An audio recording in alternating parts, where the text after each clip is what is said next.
Akkam jirtu hordoftoota channel keenya baga nagaan gara viidiyoo keenyatti dhuftan viidiyoo kanaaf isin affeereera. Reakshinii Fayyisaa Fuurii kilippii haaraa Qoondaala jedhu isiniif qabadhee dhufeera.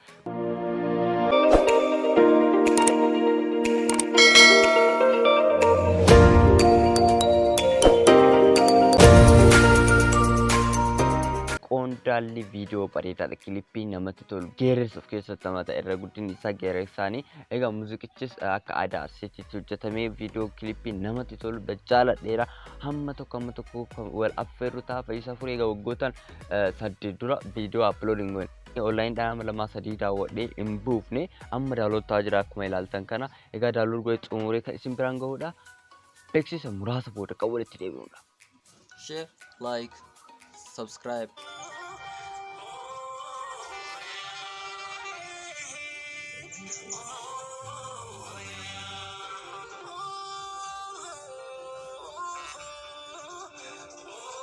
Please, hundi keessaniyyuu linkii isaas jala isiniif kaa'eera. Seenaatti daawwadhaa fi egaa televizyinii tartiibatti subscribe taasisaa kilippii kanas daawwadhaa.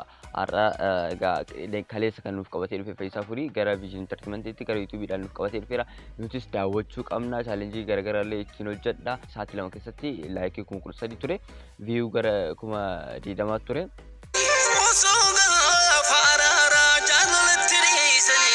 Ergaaleen Fayyisaa Fuurii dabarsan egaa akkuma ilaaltan ta'e namatti tolu hubachuufis fagoo miti.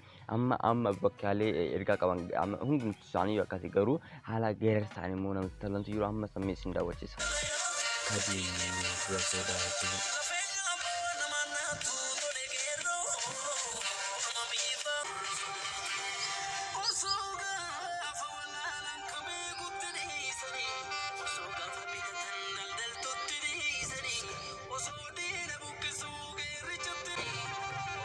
Wow. Osoo gaafa siyaasaa jechatti dhiisanii osoo gaafa araarsaa jaasichatti dhiisanii.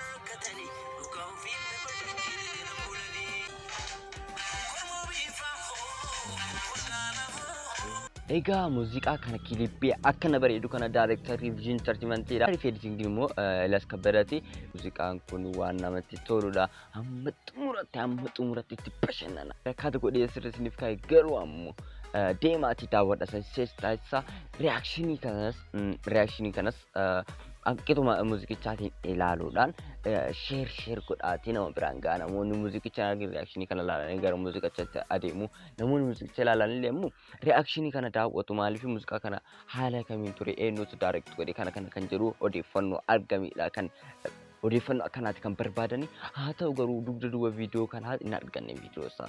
Osoo arganne kan isin biraan geenyudha. Yeroo kamiyyuu muuziqaa tokko duuba akkamiin akka maal keessa akka dabranii dhufan fa'aa kan isinitti mul'ifnudha akkuma beekamu. Egaa chaanaliin keenya hunduma isaatiyyuu kan isiniif qabatee dhufudha yeroo hundatti.